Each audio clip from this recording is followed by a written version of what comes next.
Today we're going to talk about some of the negative consequences that might come from actually taxing corporations when they outsource. So I love this comment right here. Let's go through it and talk a little bit about it. I agree with a lot, but I think they're going to figure some ways out to actually use it to their benefit. So here's the solution to the problem. For each job shipped out of the US, the company should pay in today's dollar an estimated tax equal to the full cost of wages and benefits that they would have paid each laid off employee until the employee would be 67 years old, plus all the payroll taxes due. That would probably prevent a huge chunk of this economic treason. Yeah, I agree. What restaurants did you go to? So I went to Pita's in what was it? It was called Pita's in downtown Summerlin. Here is the restaurant that I went to. I'd be nice to announce the guide to the screen, but I'd speak to the manager and tell him I'll never visit here again, and I'd tell everyone I know to stay away from the restaurant and write an actual letter to the to corporate. Yeah, I love when people get engaged. I love it. I despise the self-ordering kiosk at McDonald's. Corps are going to force the dreaded you. Yeah, so I agree with this comment way more than I disagree. But the problem with taxing all these crazy corporations for outsourcing jobs, they'll just find ways on how to avoid it. So a good thing is that in the US, and I'm saying a good thing, but it's actually not, is that lawyers write the law. And they can debate hours of words for a common word, like it's recommended or something else, or is the statute of limitation reached, and all this stuff. So they love to debate the actual definition of something. So one of my craziest things is that I would love to do is have two lawyers argue about how green is. How green is the color green? And yeah, they could debate about it for hours. And so when you're going to put stuff like that into laws, I don't think that's going to do anything, because people and corporations that are high up always work around it. That's just the name of the game. People always figure out tax loopholes. They do stuff, they claim it, and then they say, "Oh, we'll do other things, and we can't pay taxes because we're going to invest that money into some offshore company that's going to provide it." So one instance is that I just came up with was like, hey, okay, so when they're going to pay taxes, they're going to just reinvest that and say, hey, we took, we want to pay you this much, but then we had losses down here. And so they're just going to figure out ways how to cook the books. And I feel like this is a great first point to actually, lobby for something like it, so that there's going to be more people like that are going to, address the situation. Because I do feel like that we're getting replaced more and more by, robots. And as he said, this guy, Jeff, said that he despises these self-ordering kiosks. Yeah, every time you order from a self-ordering kiosk, you fire the grocery checker. And you might be like, well, it goes faster. Yeah, it kind of does, but it hurts you, because it's just, at the end of the day, you're paying for everything. And the same problem goes when people steal at the store. If there's a 10% robbery rate, they need to increase prices by 10%, because 10% of people steal. So it's going to be calculated into the price regardless of where the people are sitting. And most people shop cheapest items, right? They don't give a shit if it's made in North Korea. They just want the cheapest stuff. So they don't care if it's made in the USA. And you know what I know? Those people on top do not care about their neighbors. They do not care about the fellow Americans. They're just everyone for themselves. And I actually have an Airbnb in Las Vegas, and I see now a huge problem with the US. We as Americans have been conditioned now to actually complain for discounts. So when you're complaining, you'll get the discounts. We're rewarding the wrong behavior. We need to give tax incentives to people that actually hire in the US. We don't need to make laws that say you can't do this. We need to get people, we need to make companies and corporations actually wanting to hire Americans. So we need to give them, say, hey, we're going to avoid corporate taxes if you grow your company by 10% a year or something like it. And if you grow it by 10% of your headcount, you have to pay no state income tax. So on federal.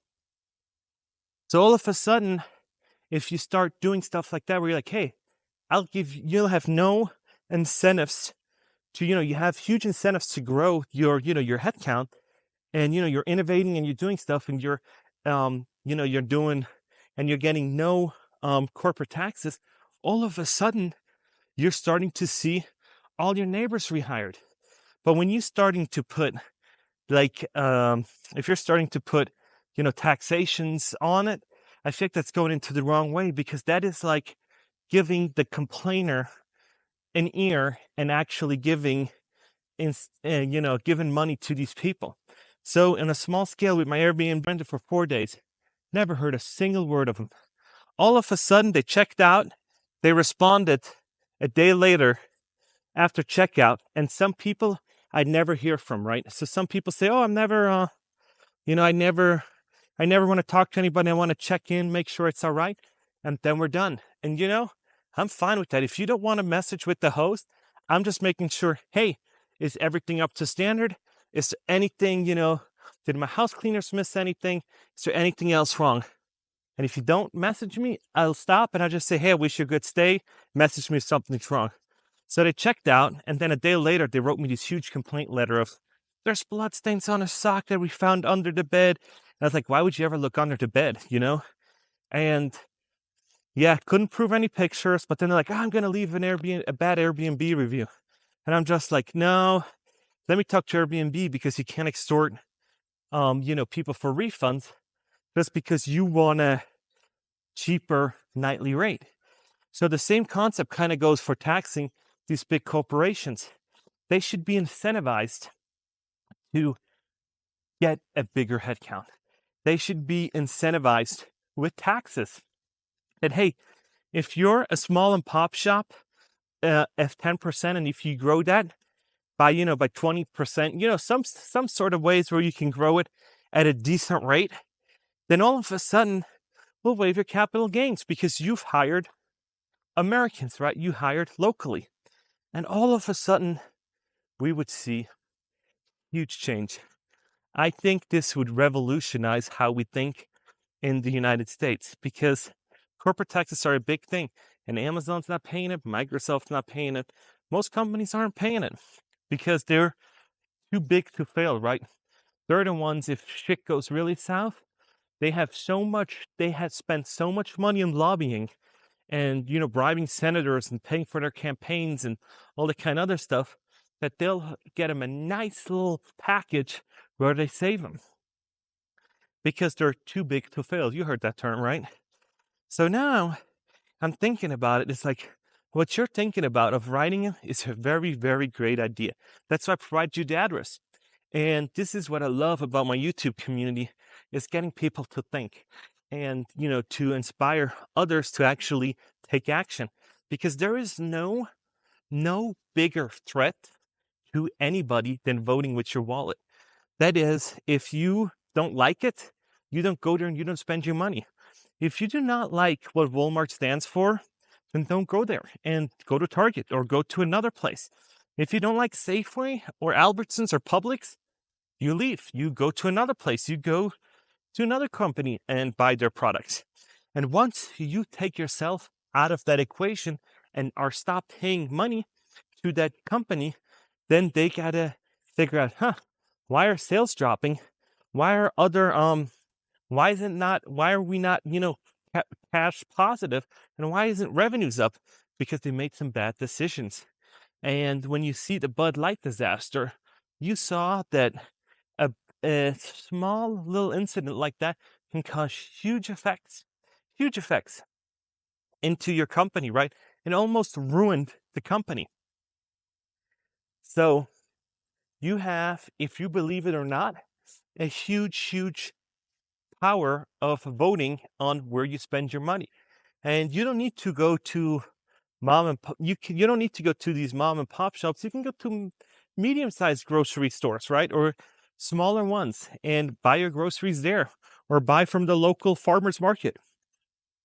Because what that's going to allow you to do is that's going to empower your community and your people in your neighborhood. And that's why I've personally stopped going to big franchises. I don't order at Pizza Hut. I don't order at Domino's. And some of my franchises, I know, but for me, it's just way better if I order at a local mom and pop shops that I know that I'm supporting one of my fellow neighbors. And it's might be more expensive. I don't get the fancy app. I don't get the, the super reward discount, the $9.90 like discount. But as an owner of a small business that failed, I know how hard it is for these people. And I know that sometimes I rather spend $5, $6, $7 more on a pizza that I know that I can support one of my friends, neighbors, fellow local Las Vegans, or however you say that, and not have this big corporation take 20-30% just for the name recognition, and then they spend the money on stuff I don't really agree on, right? But if I spent the money into my local community, then all of a sudden they can, my neighbor can buy a nicer Audi. Then that he can get nicer tires. He can get, he needs brakes done. He needs oil changes. He's going to hire, because his business going so well, he's going to open up another shop, hire more people.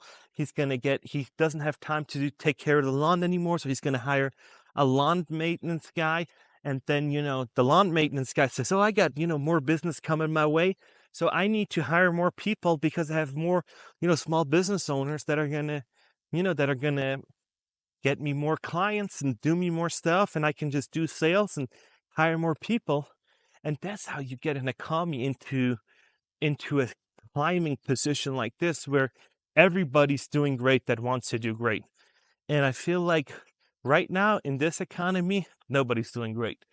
But there's tides, right? In each economy, in each upwind, downwind, however you want to call it, in an upwards market, downwards market, sideways, whatever these stock traders call it, there's money to be made. And I feel like quality and customer service will always be key.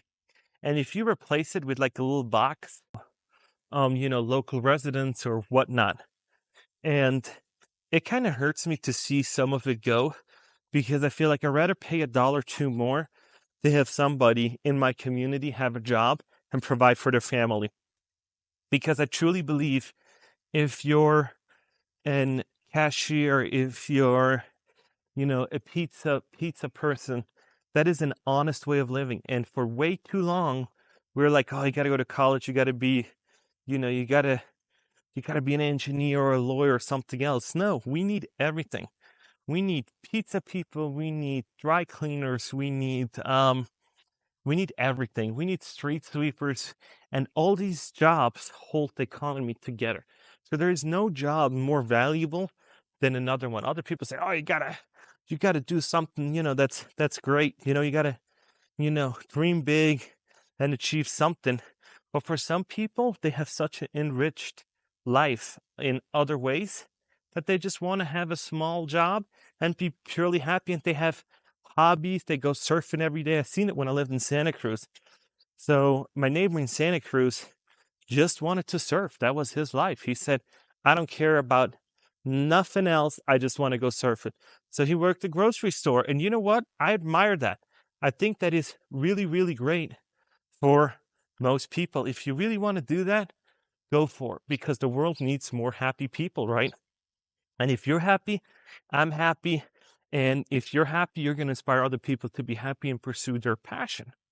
So I'm just like, I love this idea, but I think we need to just give companies that keep increasing their payroll, we need to say, hey, you increase it by 10%, you're good. In the US, you're done. You have to pay no income taxes, you're good. And fill it out and you owe zero taxes. Because you can then say that all these other Americans that you've actually hired, then all of a sudden make money and they can buy things, they can pay the taxes. Then they have the opportunity to buy cars, get the registration, pay for, streets like this, pay for long hair, do all this, and then you can tax gas, you can do, individual taxes and all that. But when you outsource, their money's gone. That means a few people make a lot of money and most other people won't make any money. So it's sad when you really like get into it, because AI is here to stay. It's not going to go anywhere, and it's getting better by the day. And I love to use AI to automate my own tasks, like going through emails and all that is great. I think that is really, really sweet. And I also feel like actually having, outsourcing for small businesses that are just getting off the ground, I think that's 100% fine too. If you're a small business under like 10 people, you should outsource. You should do whatever it takes to stay afloat, because it is really hard as a business owner. And I have huge, huge respect for these people that start off and say, hey, I want to be an entrepreneur and do their own thing, because it is so bloody hard. To make a profit in a small business is just crazy. When you're not selling stuff to the government for $30, like, I've seen these videos where a little capacitor that, at Radio Shack costs like 90 cents. They sell it to the government for like $30, $40. So you have a 40x profit on it. It's hard making a living. It is hard.